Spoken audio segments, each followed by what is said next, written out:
विरारच्या इमारत दुर्घटनेमध्ये आता जवळपास 26 जणांचं रेस्क्यू ऑपरेशन जे आहे हे पूर्ण झालेलं आहे। त्यापैकी 17 जणांचे मृतदेह मिळाले आहेत, तर 9 जण हे जखमी अवस्थेमध्ये मिळालेले आहेत। तर जखमींवरती विरारच्या वेगवेगळ्या ठिकाणी उपचार जे आहेत हे सुरू आहेत। आपण बघू शकता की आता मी त्याच ठिकाणावरती आहे। एनडीआरएफची टीम असेल, प्रशासन असेल, हे सर्व या ठिकाणी सर्चिंग ऑपरेशन झालेलं आहे। आणि या ठिकाणचा जो अंतिम टप्पा जो होता की ज्या दोन जे बेपत्ता लोक होते त्यांचे मृतदेह मिळणं बाकी होते, मात्र आता जे एक महिला आणि एक पुरुष असे 2 मृतदेह मिळालेला आहे आणि मृताचा आकडा हा 17 वरती गेलेला आहे। सध्या जे या इमारतीमध्ये कोसळल्याच्या नंतर प्रशासनाकडे ज्या लोकांची 26 लोकांची यादी आली होती त्या यादीमधले सर्व लोक जे आहेत हे संपलेले आहेत। मात्र आणखीही कुणाचे जर नातेवाईक मिसिंग असतील तर त्या मिसिंग संदर्भात सुद्धा यांनी प्रशासनाला कळवावं असं सांगण्यात येत आहे। स्वतः माझ्या या ठिकाणी रेस्क्यू ऑपरेशनचे इन्चार्ज महापालिकेचे अतिरिक्त आयुक्त आहेत संजय हेरवाडे। सर, काय सांगणार, एकंदरीत सध्याची स्टेटस काय आहे? 2 मृतदेह मिळाले। रमाबाई अपार्टमेंट या ठिकाणी काल मध्यरात्रीपासूनचे काही रेस्क्यू ऑपरेशन सुरू आहे, त्याच्या अंतिम टप्प्यामध्ये सध्या आहोत।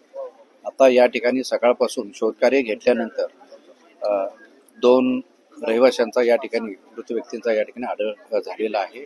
त्यांची बॉडी आपण आता ग्रामीण रुग्णालय विरार येथे पाठवलेली आहे। सर, आत्ताचं स्टेटस काय आहे? आणखीही कोणी असण्याची शक्यता आहे का? एक महिला अनोळखी असल्याचं समोर येत आहे। याच्यामध्ये जी मूळ इमारत होती त्याच्या मलब्यामधून जे काही अडकलेले लोक होते आपण त्या सगळे जिवंत असतील अगर मृत असतील आपण सगळे बाहेर काढलेले आहेत। एनडीआरएफने ते मान्य केलेलं आहे। आताचे जे बॉडी सापडलेली आहे त्या दुसऱ्या इमारतीच्या ठिकाणी जो काही थोडासा अपघात झालेला होता त्या ठिकाणी म्हणजे त्याच शेजारच्या याच्यामध्ये तिथं सापडलेले आहेत।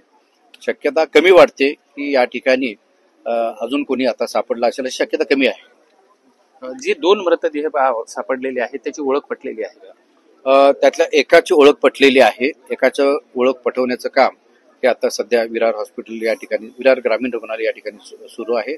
संबंधितांचे नातेवाईक त्या ठिकाणी आता आहेत। सर, ओळख पटली, त्याचं नाव काय? ओळख पटली अरे ओंकार घे ना। ज्याची ओळख पटली त्यांचं नाव आहे ओंकार जोई, जो कालपासून आपला शोध सुरू होता त्याच्याबाबत। निश्चितच माझ्यासोबत विरारचे पीआय सुद्धा आहेत। सर, या ठिकाणी बिल्डरवरती आपण गुन्हा दाखल केलेला आहे। नेमकं या प्रकरणामध्ये काय गुन्हा दाखल झालेला आहे आणि किती जणांना ताब्यात घेतलंय? सर, गुन्हा दाखल केलेला आहे आणि त्याच्यामध्ये विकासक आणि जे त्याचे जागेचे मालक आहे त्यांना अरेस्ट केलेले आहे। किती लोक आहेत सर? सध्या 2 लोकांना अरेस्ट केले। ओके, महिलांचा समावेश आहे सर? नाही। निश्चितच या सर्व प्रकरणामध्ये बिल्डरला अटक करण्यात आलेला आहे आणि सध्या तरी जे आहे हे या ठिकाणी मृतदेह मिळवण्यामध्ये एनडीआरएफच्या टीमला यश आलेलं आहे। जे सध्या या इमारत दुर्घटनेमध्ये अडकलेले होते त्या सर्वांचं सर्चिंग सध्या तरी पूर्ण झालं असल्याची प्राथमिक माहिती सध्या मिळते, मात्र आणखीही काही याच्यामध्ये मिळू शकतं का याबाबत प्रशासन हे सतर्क आहे। विजय गायकवाड, TV9 मराठी, विरार।